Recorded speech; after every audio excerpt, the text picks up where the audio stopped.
gets generated, while it's not the case, because each and every financial year, at the beginning of the financial year, the finance section accounts payable, once the budget gets loaded, they create requisitions, they create POs. I think I've given an example. For instance, we have a uniform tender. They'll create POs at the beginning of the financial year. Give to company B to say we need 500 trousers or 1,000 trousers. Company B, September comes and say we can only produce 500. They deliver 500 trousers, they deliver an invoice. Then you start now, create a requisition again, you create a PO for the quantities that have been delivered. You have a PO already for the entire financial year. I've given an example with South African Post Office to say, we don't know how many infringement notices will be issued. So we create a PO for the entire year that debit against that PO as we receive an invoice. So you can't work in the city without a purchase order. But the CFO started it in the middle when they are going to pay. So it creates an impression as if you start by working, giving an invoice, then we create a PO. So I just wanted... I appreciate that clarification, because I also was quite confused by what the CFO said in that regard, because he seemed to be suggesting that the PO only gets issued after the work is done. And that's incorrect, is it not? No, he started the process when, work has been delivered, they come with an invoice. I'm giving an example with uniform. Yes. You create a PO for 1,000 trousers to be delivered. The supplier can only manufacture 500. So when he comes and delivers 500, they certify the invoice again. So, and we create a requisition and a PO for 500, we pay that. But the PO has been created for the entire year on those aspects. So for South African Post Services, because our budget is segmented in quarters and so forth, we create for the entire year. As soon as we receive an invoice, because we're not sure how many infringement notices are they gonna post, what will be the cost of that. So as soon as they're posted, they are sure, we verify against what they've posted and the invoice. Then it start that process again. So it's twofold. Can you explain that using the contract? There are figures in that contract on a monthly basis. We create, requisition and POs, same applies. But for instance, let me take for demolition, a supplier for red ends. He demolishes shacks as and when there are invasions and so forth. We're not aware how many shacks will be demolished. Same applies, we create POs for the entire period. So it works against, it debit against those POs. So as soon as we receive an invoice, we do a requisition again, we do a PO of the exact figure of an invoice that will debit against that. So in a sense, the PO is upfront. It's upfront. And that's not what the CFO said, and that's what we tried to contradict him on. In fact, yesterday, one of Major Phiri's annexures also contradicted what the CFO said. I think it was the very last bullet of that annexure. Unfortunately, I don't remember which one it was. Do you perhaps remember, Mr. Musigidi? But do you remember the annexure I'm referring to? Pity we can't identify it, but we did not raise it specifically with Major Phiri. It didn't really concern his testimony. But going through it, we actually saw it, and all three of us, and we saw that it also contradicted what the Chief Financial Officer had said. Yes, Mr. Shaskalsi. I think perhaps Commissioner to indicate to say the CFO might not be, is correct. He only started the process on the second phase. It's upon the duty of each and every departmental head to ensure that, at the beginning of financial year, POs get generated before work can be executed. I think I may have to come to the defense of the CFO here because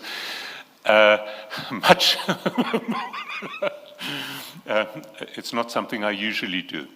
But I heard your explanation slightly differently because you were describing in relation to the post office example or even the ad hoc security example. There is a purchase order issued at the start of the financial year. Yes. Based on what your budget for the whole... Yes. Sorry, at least it's not me. My apologies, Commissioner. I thought I switched these phones off.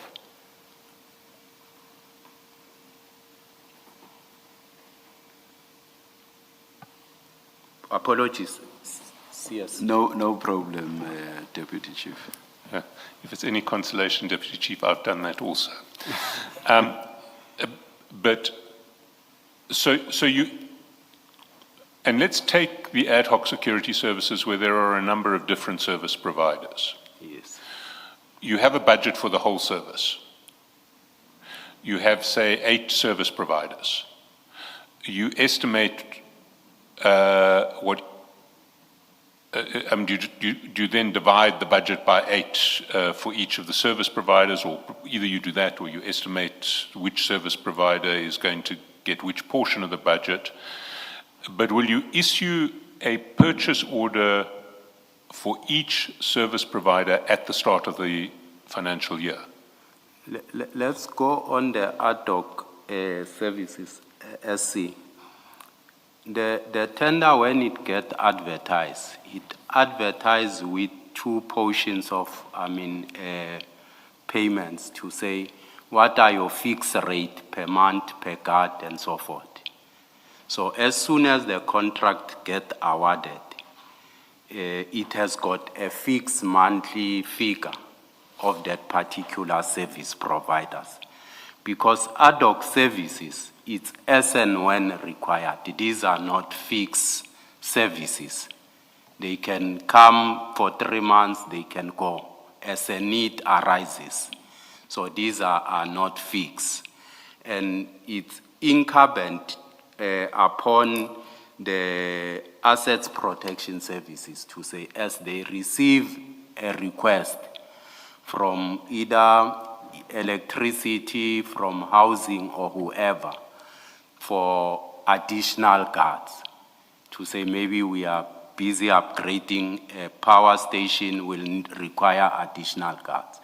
To say we'll need additional guards, they cost the guards, they require an invoice from the service provider to say how much, because already they have rates for a service provider to say, for so many guards, this will be the price. They give to the service department to say, identify for us a GL account, which will be journaled to ensure that these payments get done, because it's not within, the washman services budget, because it's an annual budget. So we create purchase order for service providers for the duration of a year on the washman services. So those comes as additional.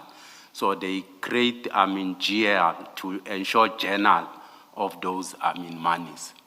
But when does the purchase order, the electricity, let's take an example. The electricity department says we are about to do some work at a substation. Yes. We're going to need ad hoc security for protection. Yes. We're going to need 2 guards 24 hours a day for 2 weeks. Yes. At that point, you designate one provider who you want to provide those guards. Yes. you already have fixed rates for those, Yes. so you know what it's going to cost. Yes. Is that the point at which the purchase order gets issued? Then they designate a GL with a figure to accounts payable, finance department hours, then they create a PO in that regard. But it happens before you actually deploy the guards It to should site. happen. It should before happen before you deploy to cards site. get deployed, yes. Right. And then, so what needs to happen is you identify the GL, the place on the general ledger that Yes. provides for this. Yes, Once you're satisfied that there is provision for it in the general ledger, you issue a purchase order. Yes. You know what the numbers are going to be because you've already got a contract that says, 24,000 rands per week or whatever. correct. You issue the purchase order. They then provide the services on site pursuant to the purchase order and the deployment order. And once they've provided the services, they invoice you. Yes, But by the time the invoice comes in, there should be a purchase order that covers it. correct, yes. Thank you.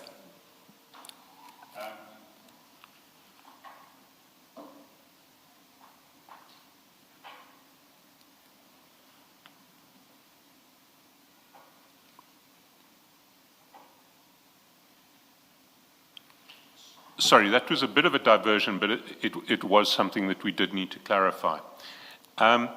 If we go back to your organogram, Yes, you're talking about one, and maybe the best place to go to is page 157, where you give us a fairly detailed description of the one of the four directorates underneath you, the management and administrative support. May this please be projected and expanded?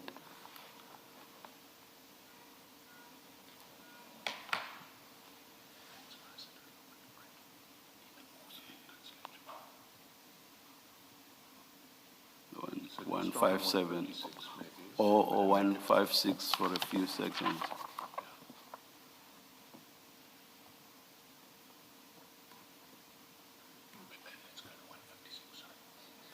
And blow it up.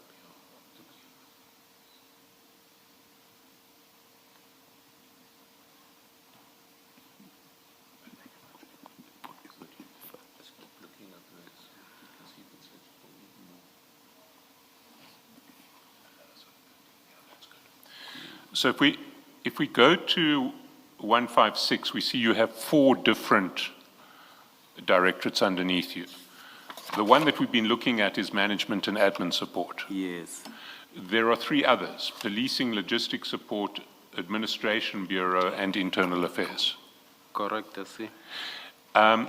You have described both in your statement and in the organogram on page 157 and also in the previous hearing, management and administrative support. Can you very briefly describe what policing, logistics support, administration bureau, and internal affairs deal with?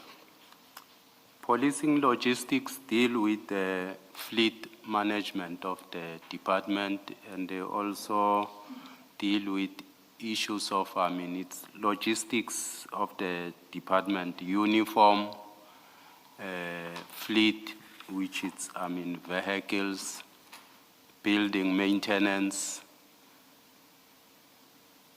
and all equipment, IT, and so forth. So they deal with those aspects, of assisting, the department in ensuring that their IT gets set and so forth. They also deal with issues, of, ensuring that assets management, to ensure that, assets get managed accordingly. As you know, that we should ensure that, all assets get registered and they are managed accordingly. And administration bureau?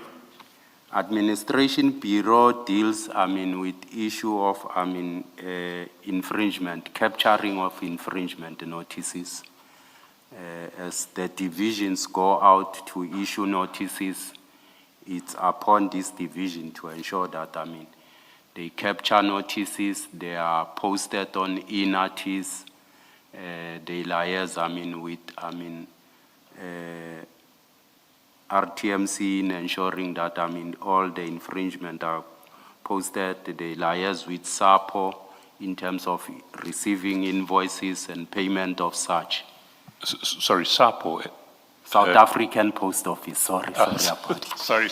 Yeah, South African Post Office. So they deal with that also. They deal with issues of, ensuring that they follow up in issuing executions of warrants of arrest and so forth. So that's the section basically that deals with that.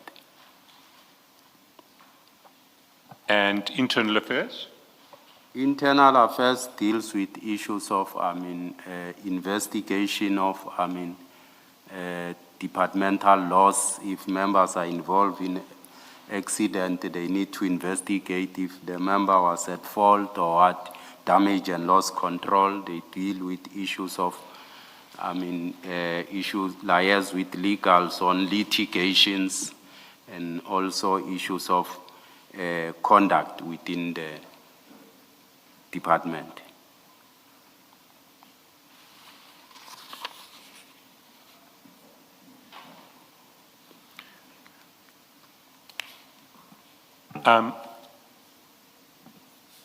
Thank you. So I certainly, you've clarified for me what I needed to understand. Moving forward, unless the commissioners have any other questions in relation to job description, I'm going to move to another area of your statement. At page 3,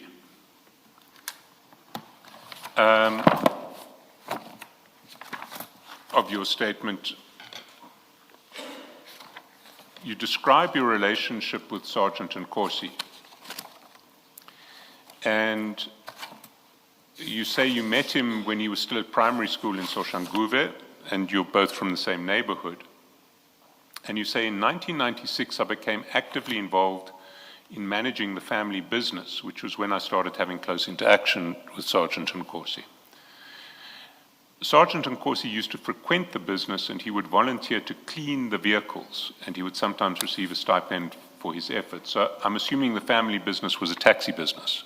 Correct. And do you still have that taxi business? Correct. And how many taxis are in your family business? I don't think that it's relevant, CS, to disclose here. Sorry, you don't think it's a relevant disclosure? No. Well, I want to ask the question. You can object about, do you want me to justify the relevance of it? Please No, do. I will Mr. object Chairperson, to please. do that. Sorry, Deputy Chief. Please do, Mr. Chairperson.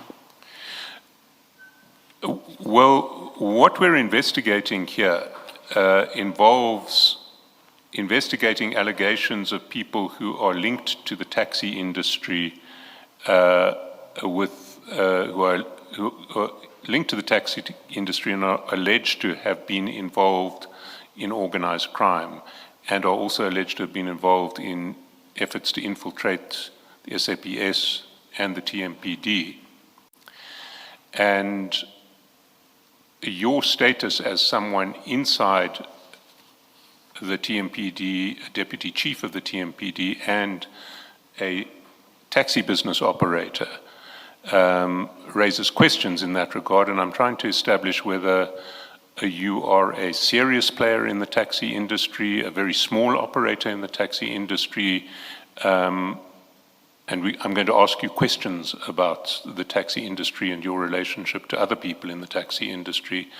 And in that context, it seems to me that the scale of your business is a matter which is relevant to our investigations.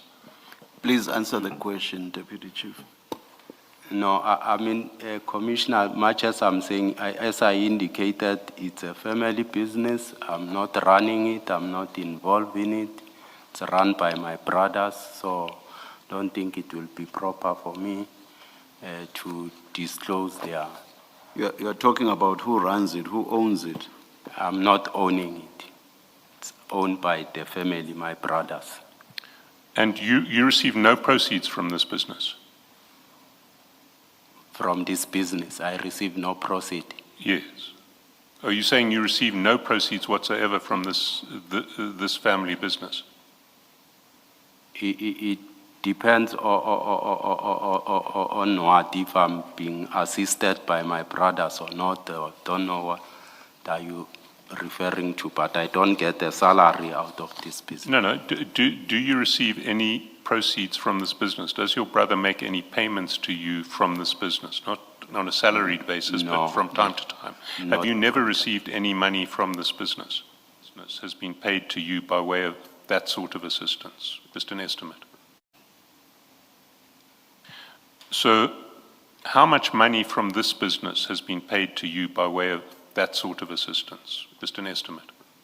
I can't tell how much or whatever. As brothers, if someone has got something, I will assist. If I have something, they will assist.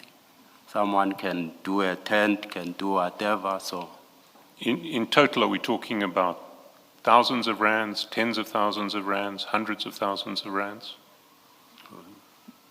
It becomes, I mean, it depends what type of work are we doing. If we do lobola negotiations for my son, someone will say, I'll buy food, I'll buy drinks, I'll do whatever, and so forth. In total, how much do you think over the years you've received from this business? More than 100,000 rands? More than 1 million rands? It can't be. It can't be. Not more than 1 million rands? Yeah, More than 100,000 rands? no, it can't be. More than 50,000 rands, do you think? Maybe at that. And how big is this business? How many taxis does your brother's business have? With due respect, SC, I think I can't disclose their operations.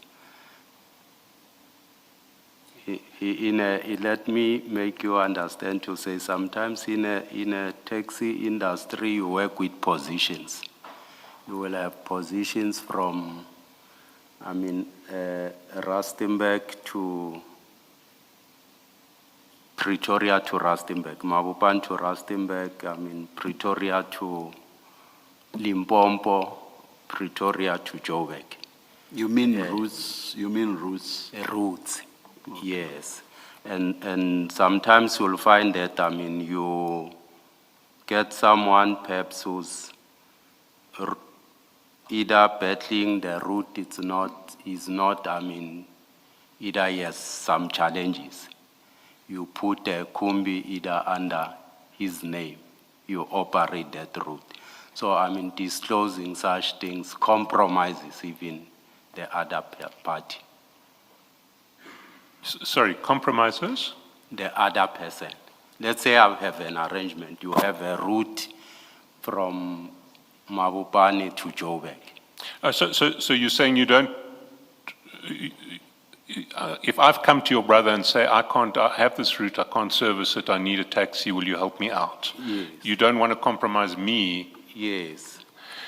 But if you just tell me how many taxis are in your brother's business, that doesn't compromise me because nobody knows whether I'm using one of those taxis. That much as I'm saying, that is their business, and I think it's me sitting here. So exposing their things here, I don't think will be Mr. Chaskelson, what about if we do what we have done a good few times and ask the deputy chief to write the number down for our consumption only, yours and ours? Would that, I would be happy with that arrangement, where we don't say it publicly, but you just write the number on a piece of paper that the commissioners and I can see, and it won't be broadcast We publicly. will not divulge it. Can I speak with them first? If Sorry? they agree, I need to get permission from them if they agree. I mean, you are Can exposing we someone. leave it? Can we leave it until after the tea Yeah, break? you are then, exposing someone. We can certainly leave it until Yeah, after the you are tea. exposing someone.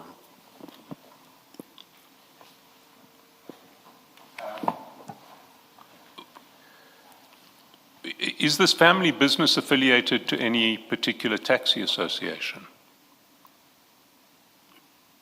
When it started, I think my brother started it in 1986 or so. They worked with, 1956. 86. 1986 Yes, is a long way back. I'm afraid the history may take us a bit of time. I think the question is about now. Yes, I'm saying I know that they formed Salta together. What's he with now? Is he affiliated? If so, with which? Salta changed, so I might not be sure now because it was South African Long Distance Taxiers Association. So I think it changed. It included long, local, and so forth. So it's Salvo, then it included buses and so forth. So I'm not following it, commissioners. I think that's yes.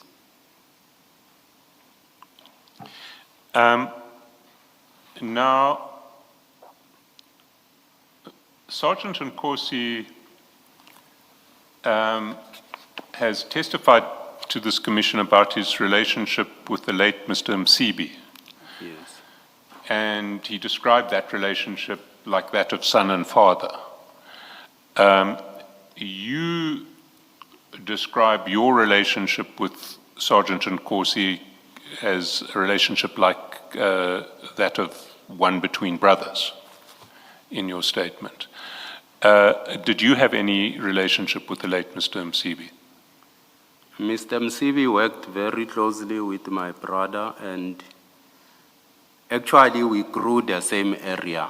Mr. Msibi, when he goes home, he passes next to my father's house, so it's just the back street where I grew from. So I knew him, long time before, because he'll come sometimes at home to my brother, they'll sit together. And when they grew there, before each and everyone has his own yard, what we call disbaya. They used to operate from one yard where their taxis were sleeping together. So I know him as such, but never had a relationship with him. We had a close relationship with my brother. And what is the name of this brother who has the taxi business and who had the relationship with Mr. Msibi? What's his first name? It's my brothers. It was Willie, it was Peter. Two brothers. It's Willie and Peter. Oh, does that mean the family business is run by two brothers? It was run by two. The It other was. two is remaining. Yes. And did Peter pass away? They passed away, both of them, Willie and Peter, but there's other two that are remaining running. Sorry, I just lost you there. The two brothers have passed away, the elder brothers. So I left with two other brothers who are running it now.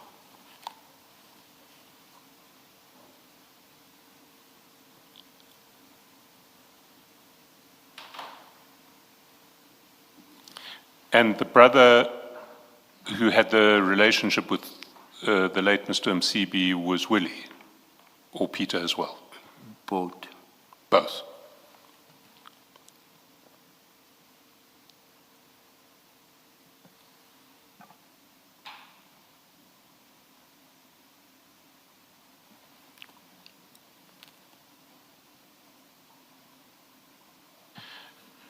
And now, are you aware of the man who Sergeant Nkosi described as the right-hand man of the late Mr. Msibi, Mr. Mampani? I've never met Mampane because the person that my brothers worked with was the father to Mampane. So I don't know the Mampane person. I've never met him. I don't know him. But his father worked with your brother. Yes, And his father. do you know of him, even if you haven't met him personally? I mean, you know who he is, the son. I know the name to say because he takes it from the father was Mampane, so it's Mampane who's running. And are you aware that the father who worked with your brother introduced Mr. Joe Sibanyoni to the taxi industry? Are you aware of that? Yes, I'm aware of that. Mr. Sibanyoni was in the taxi industry, but he was operating from Mpumalanga. So they only when they were forming these routes from Pretoria to Joburg and so forth, that's when he joined them.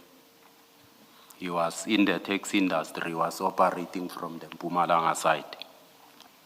But he became part of the Pretoria taxi industry through Yes, Mr. Mampani's father. true.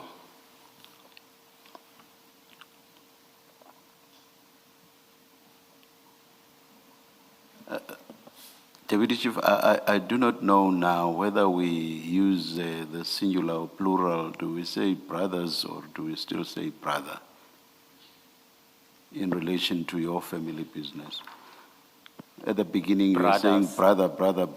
brother singular, but Brothers. a few responses back, you introduced the plural, brother.